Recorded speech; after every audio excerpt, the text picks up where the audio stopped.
ये कहानी है एक ऐसी लड़की की जो हर रात ठीक 12 बजे अपने घर से गायब हो जाती थी। दरवाजे बंद, खिड़कियां बंद, फिर भी कोई उसे रोक नहीं पाता था। सुबह होते ही वह वैसे ही अपने बिस्तर पर मिलती जैसे कभी कहीं गई ही ना हो। घर वाले परेशान थे, पड़ोसी सहमे हुए, मगर किसी को नहीं पता था कि आखिर हर रात उसके साथ ऐसा क्या होता था। नरगिस एक आम सी घरेलू नौकरानी थी, मगर उसकी खूबसूरती ने मोहल्ले में एक अजब सी हलचल मचा रखी थी। उसके लंबे घने बाल और चमकती हुई आंखें किसी को भी पलट कर देखने पर मजबूर कर देती थी। उसकी मासूम मुस्कान में एक अजीब सा जादू था जो मोहल्ले के मर्दों को बेचैन कर देता और औरतों को जलन में डाल देता। मोहल्ले में हर किसी की जुबान पर एक ही सवाल था कि यह लड़की रात को कहाँ गायब हो जाती है। दिन भर घरों में काम करने वाली नरगिस जो शाम को थकी हारी घर वापस लौटती थी, रात होते ही नजरों से ओझल हो जाती। किसी ने उसे बाजार में नहीं देखा, ना किसी रिश्तेदार के घर जाते हुए, मगर हर रात वह कहीं ना कहीं जाती जरूर थी। मोहल्ले के मर्द उसके हुस्न के दीवाने थे, रोजमर्रा के कामकाज के बहाने उसे ताका करते। कोई पानी का गिलास मांगता, कोई रसोई में मदद के बहाने उसे बातों में उलझाने की कोशिश करता। मगर नरगिस की आंखों में एक अजीब सी संजीदगी थी, एक ऐसी संजीदगी जो दिलों में सवाल पैदा कर देती। औरतों को उसकी खामोशी से चिढ़ती, वे उसे किसी चालाक शिकारी से कम नहीं समझती थी। वे हर जगह उसके खिलाफ बातें करती, चुगली करती, मगर नरगिस किसी की बात का जवाब ना देती, बस एक रहस्यमयी मुस्कान के साथ खामोश रहती। यह रात भी एक आम रात जैसी थी, मगर आसिफ के दिल में एक जिज्ञासा जन्म ले चुकी थी। वह कई दिनों से महसूस कर रहा था कि नरगिस रात के समय कुछ अलग करती है। एक रात जब चांदनी फैली हुई थी, आसिफ ने नरगिस का पीछा करने का फैसला किया। वह दबे कदमों उसके पीछे चलता रहा। उसका दिल तेज धड़क रहा था, मगर आंखों में जानने की चाहत ज्यादा थी। नरगिस तेज कदमों के साथ जंगल की तरफ बढ़ रही थी, लेकिन उसकी चाल में एक अजीब सा ठहराव था, जैसे वह किसी खास जगह की ओर जा रही हो। आसिफ पेड़ों के पीछे छिपकर उसे देख रहा था। उसे इस बात पर हैरानी थी कि नरगिस ने घर से निकलते ही एक बार भी पीछे मुड़कर नहीं देखा, जैसे उसे पता था कि कोई उसका पीछा नहीं कर रहा। जंगल के बीचों बीच एक पुरानी हवेली थी जो बरसों से वीरान पड़ी थी। मोहल्ले के लोग इस जगह को भूतिया समझते थे, मगर नरगिस बेखौफ होकर उस हवेली में दाखिल हो गई। आसिफ का दिल अब जोर जोर से धड़कने लगा। उसने हिम्मत जुटाकर करीब जाने का फैसला किया। जैसे ही वह हवेली के करीब पहुंचा, उसे अंदर से एक अजीब सी सरगोशियों की आवाज सुनाई दी। उसने दरवाजे की दरार से झांका तो उसका दिल दहल गया। नरगिस के जिस्म पर एक हल्की नीली रोशनी लिपटी हुई थी और उसकी आंखें किसी नागिन की आंखों की तरह चमक रही थी। आसिफ को यकीन नहीं हो रहा था कि वह जो देख रहा है वह सच है या कोई सपना। नरगिस का शरीर धीरे धीरे एक नागिन का रूप ले रहा था। उसकी चमड़ी चमक रही थी और उसका जिस्म लहरों की तरह बल खा रहा था। आसिफ ने घबराकर पीछे हटने की कोशिश की, मगर उसके कदम जमीन में जमे रह गए। नरगिस ने एक झटके से उसकी तरफ देखा और उसकी आंखों में एक अजीब सी चमक थी, जिसमें मोहब्बत भी थी और नफरत भी। तुम्हें यहाँ नहीं आना चाहिए था, नरगिस की आवाज में एक गूंज थी जो दिल को दहला रही थी। आसिफ ने हकलाते हुए पूछा, तुम क्या हो? नरगिस ने गहरी सांस ली और बोली, मैं वो हूँ जिसे तुम इंसानों ने धोखा दिया, जिसके प्यार को तुमने ठुकरा दिया। अब मैं तुम सबसे अपना बदला लेने आए हो। उसकी आवाज में एक दर्द था, एक ऐसा दर्द जो सदियों पुराना महसूस हो रहा था। आसिफ ने भागने की कोशिश की, मगर नरगिस की आंखों ने उसे जकड़ लिया। उसकी आंखों में एक ऐसी ताकत थी जो इंसान को पनगू बना देती थी। नरगिस ने धीरे धीरे उसकी तरफ कदम बढ़ाया। आसिफ का जिस्म पसीने से तरबतर था, उसकी सांसें उखड़ रही थी, मगर उसकी निगाहें नरगिस पर जमी थी। अचानक नरगिस रुकी और आसिफ की तरफ देखती हुई बोली, तुम मुझसे क्यों डरते हो? मैं तो बस अपना हक लेने आई हूँ। तुम मर्दों ने हमेशा औरतों को कमजोर समझाया, मगर मैं तुम्हें दिखा दूंगी कि कमजोरी क्या होती है। आसिफ ने आंखें बंद कर ली, मगर नरगिस ने उसे कुछ नहीं कहा। वह एक लम्हे के लिए उसके करीब रुकी, फिर वापस हवेली के अंदर चली गई। आसिफ ने घबराकर वहां से भागने की कोशिश की, मगर उसके कदम भारी हो चुके थे। उसकी सांसें बेतरतीब थी, दिल खौफ से कांप रहा था। जैसे ही वह हवेली से दूर हुआ, उसने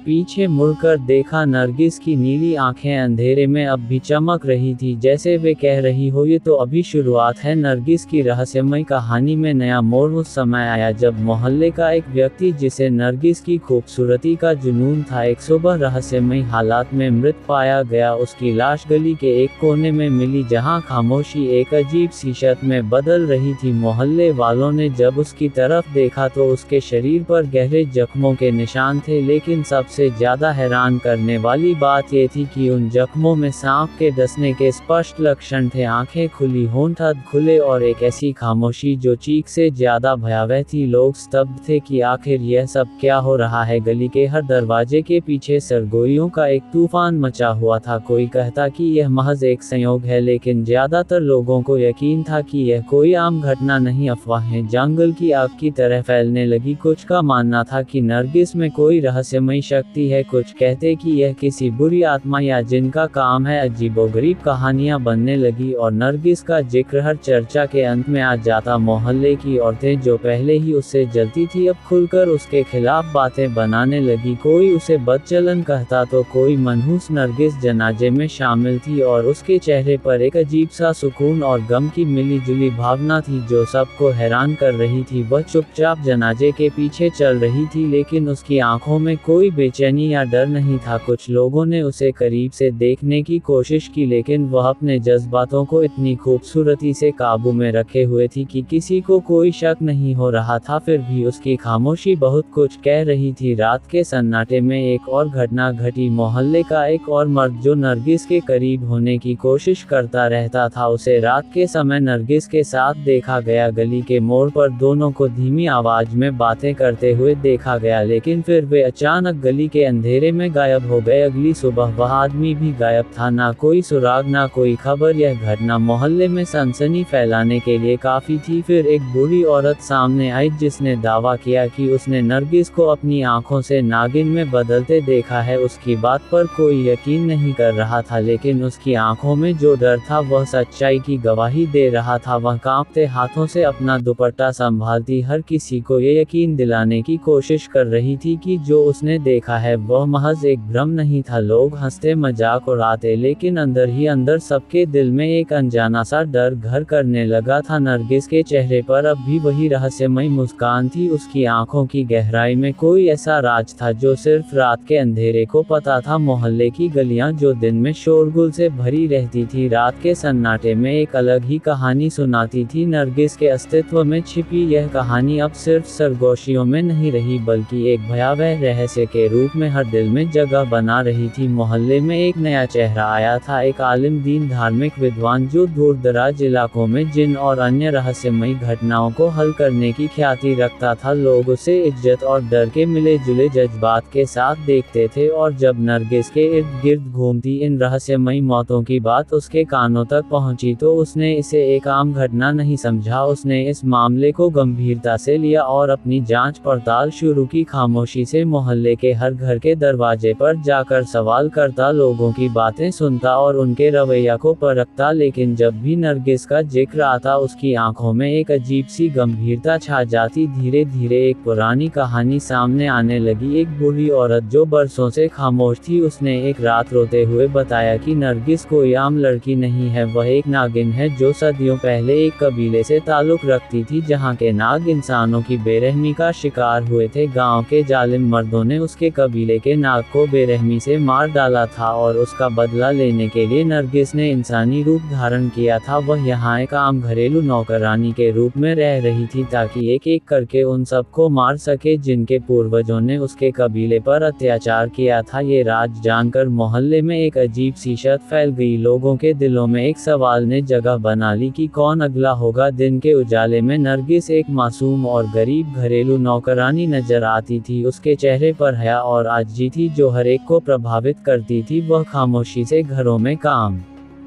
करती, झाड़ू लगाती, बर्तन धोती और हर हुक्म पर सर झुकाकर अमल करती, लेकिन रात के अंधेरे में वह एक खूंखार नागिन बन जाती जो मर्दों को अपनी मोहब्बत के जाल में फंसाकर उन्हें मार देती थी। उसकी दोहरी शख्सियत ने लोगों को उलझन में डाल दिया था। कोई यकीन नहीं कर पा रहा था कि यह वही नरगिस है जो दिन में इतनी मासूम नजर आती थी। एक और रात एक नया हादसा हुआ। मोहल्ले का एक और मर्द जो नरगिस के हुस्न का दीवाना था अचानक गायब हो गया। उसके दोस्तों ने उसे आखिरी बार नरगिस के साथ देखा था। वो उसके पीछे गली के नुक्कड़ तक गया था जहां नरगिस ने मुस्कुराकर उसे अपनी तरफ बुलाया था, लेकिन उसके बाद वह कभी वापस नहीं आया। अगली सुबह उसकी लाश करीब के मैदान में पाई गई जहां उसके जिस्म पर भी सांप के डसने के निशान थे। उसकी आंखें खौफ से खुली हुई थी और चेहरे पर ऐसा तासुर था जैसे मरने से पहले कुछ नागाल बयान देखा हो। इस वाक़ये ने मोहल्ले को पूरी तरह खौफजदा कर दिया। लोग अपने घरों में कैद हो गए। रात को दरवाजे मकफल किए जाने लगे और कोई भी बिला जरूरत बाहर निकलने की हिम्मत नहीं करता था। औरतें अपने शौहरों को नसीहत करती कि नरगिस से दूर रहें और मर्द जो कभी उसकी मोहब्बत में गिरफ्तार थे अब उसका सामना करने से कतराते थे। लेकिन नरगिस के चेहरे पर अब भी वही रहस्यमयी मुस्कान थी। ऐसा लगता था जैसे उसे मालूम था कि उसके शिकार कब और कहां आएंगे। आलिम दीन जो इस मामले को हल करने आया था उसने अब अपनी तवज्जो नरगिस पर मरकूज कर दी थी। वह समझ चुका था कि यह एक आम इंसान का मामला नहीं। उसने कुरान की तिलावत शुरू की, दुआएं पढ़ी और मोहल्ले वालों को सब्र व हौसले की तलकीन की। लेकिन नरगिस की आंखों में एक ऐसी चमक थी जो उसके अल्फाज को बेअसर बना रही थी। वह जब भी नरगिस को देखता उसे महसूस होता जैसे वह किसी और दुनिया की मखलूक के सामने खड़ा है, एक ऐसी मखलूक जो सदियों का गुस्सा अपने अंदर समेटे हुए थी और अब उसके रास्ते में कोई भी आए उसे खत्म कर देने पर तुली हुई थी। मोहल्ले के लोग बेबस थे। वे जानते थे कि कुछ बड़ा होने वाला है, लेकिन कोई नहीं जानता था कि वह क्या होगा। नरगिस की दोहरी जिंदगी दिन में मासूम और रात में खूंखार अब एक खुली किताब बन चुकी थी, लेकिन इस किताब का आखिरी सफ़ा अभी बाकी था। आलिम दीन की मुदाखलत ने मोहल्ले में एक नई हलचल मचा दी। मस्जिद के मिंबर से दी जाने वाली तबीह ने कई दिलों को झंझोर दिया, लेकिन इंसानी फितरत हमेशा से तजस्सुस और हवस की असीर रही है। चंद लोग इस नसीहत को संजीदगी से लेते नजर आए, मगर ज़्यादातर के चेहरों पर बेयकीनी की झलक वाज़ह थी। कुछ का मानना था कि नरगिस महज एक आम लड़की है जिसे गलत समझा जा रहा है, जबकि बाज के दिलों में उसके लिए खौफ की बजाय मजीद तजस्सुस बढ़ता जा रहा था। नौजवान फहद जो नरगिस से सच्ची मोहब्बत करता था उन चंद लोगों में से था जो उसकी हकीकत जानने के बावजूद उसके करीब रहना चाहते थे। उसकी आंखों में नरगिस के लिए एक ऐसा जज्बा था जो दूसरों से बिल्कुल मुख्तलिफ था। वह नरगिस को एक नागिन के तौर पर नहीं बल्कि एक दुखी रूह के तौर पर देखता था जो दुनिया के जुल्म व सितम सहते सहते पत्थर दिल बन चुकी थी। नरगिस को समझने का ये झाविया फहद को दूसरों से अलग करता था और शायद यही चीज़ नरगिस के दिल में भी एक हलचल मचा रही थी। लेकिन मोहब्बत और फितरत का ये तसादुम आसान नहीं था। नरगिस के दिल में एहसासात तो जाग रहे थे, मगर उसके अंदर की नागिन सदियों की नफरत का बोझ लिए घूम रही थी। वह अपने इंतकामी आग को भुलाने के लिए तैयार नहीं थी। हर बार जब फहद नरगिस के करीब आता उसकी आंखों में एक अजीब सी चमक नमूदार हो जाती, जैसे वह अपने दिल और फितरत के बीच किसी जंग में गिरफ्तार हो। आलिम दीन ने नरगिस को रोकने की कोशिश की, उसे उसके वजूद की खूबसूरती की याद दिलाई, लेकिन नागिन की फितरत अब काबू से बाहर थी। वह हर उस इंसान को खत्म करना चाहती थी जो उसके मांझी के जख्मों का जिम्मेदार था। फहद ने अपनी मोहब्बत का वास्ता दिया, मगर नरगिस की आंखें अब किसी मोहब्बत को तस्लीम करने के लिए तैयार नहीं थी। एक लम्हा आया जब फहद ने अपना हाथ आगे बढ़ाया और नरगिस की आंखों में एक बार फिर हिचकिचाहट ने जन्म लिया, लेकिन ये हिचकिचाहट ज्यादा देर कायम ना रह सकी। नागिन की फितरत ने मोहब्बत को एक बार फिर शिकस्त दे दी। उसके वजूद में सदियों की नफरत का जहर भर चुका था जो एक लम्हे में खत्म नहीं हो सकता था। लेकिन फहद की मौत के बाद नरगिस के आंसुओं की बारिश हुई, जो शायद इस बात का ऐलान था कि मोहब्बत कभी मरती नहीं। शायद नरगिस के दिल की गहराइयों में कोई